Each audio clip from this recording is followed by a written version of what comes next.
کچھ تاریخی باتیں بھی بیان فرمائیں۔ آج ہم اور آپ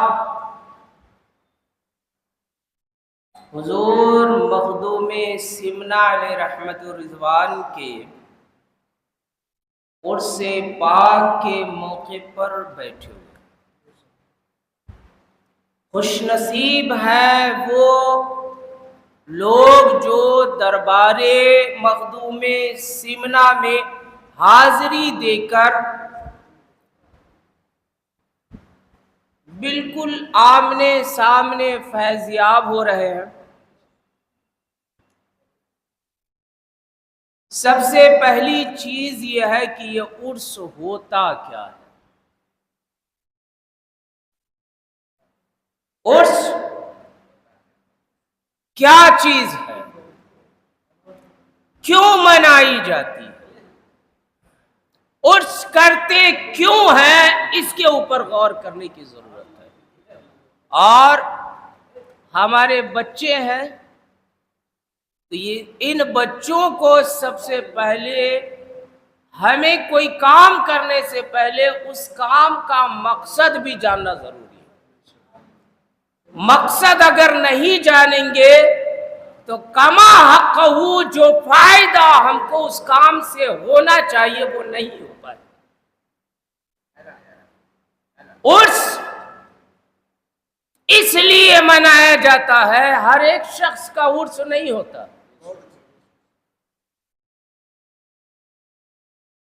کسی شخص کا انتقال ہو جائے، کوئی اس دنیا کو خیر بات کہہ دے تو زیادہ سے زیادہ اس کے گھر والے 1 سال 2 سال اس کی برسی مناتے ہیں۔ کون مناتے ہیں؟ اس کے گھر والے، رشتہ دار بھی نہیں، گھر والے مرنے والے کی برسی مناتے ہیں۔ کیوں؟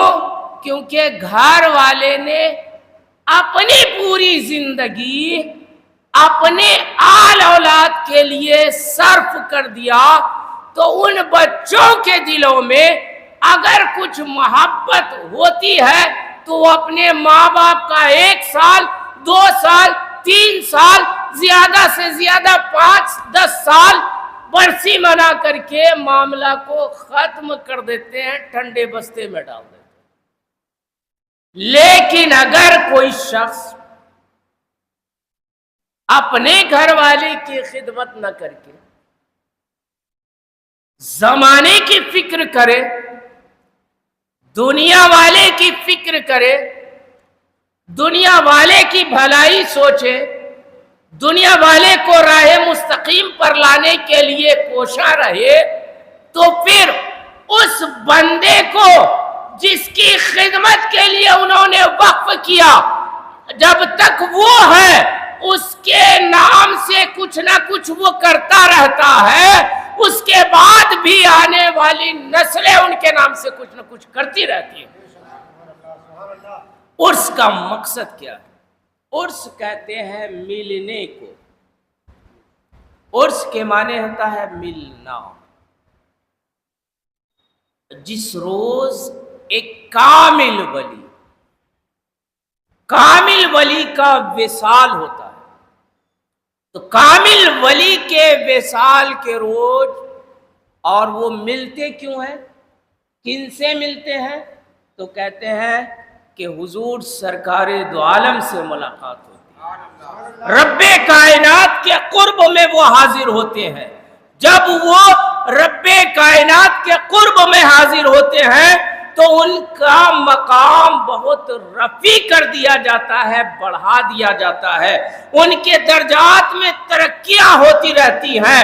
یہی سبب ہے کہ سال در سال ان کا عرس منایا جاتا ہے، ان کو یاد کیا جاتا ہے کہ یہی وہ تاریخ ہے کہ جن کی محبت اپنے دل میں یہ بسائے رکھے اور جن کا خوف اپنے دل میں سمو کر کے رکھے اور زمانے والے کو خوف الہی دکھاتے اور بتاتے رہے، تو ان کا یہ آج ملاقات کا دن ہے، ان سے ملنے کا دن، اسی لیے ہم اور آپ عرس منعقد۔ نعرہ رسالت، مسلک اعلی حضرت، فیضان مخدوم اشرف، عرس مقدس، نعرہ تکبیر، نعرہ رسالت۔ آج جس مقدس ہستی کے عرس کے موقع پر ہم اور آپ بیٹھے ہوئے ہیں، ان کے والد محترم حضرت سلطان ابراہیم نور بخش رحمت اللہ تعالی، یاد رکھیے مخدوم سمنا کے والد کا نام کیا ہے؟ ابراہیم نور بخش رحمت اللہ تعالی۔ زمانہ گزر گیا،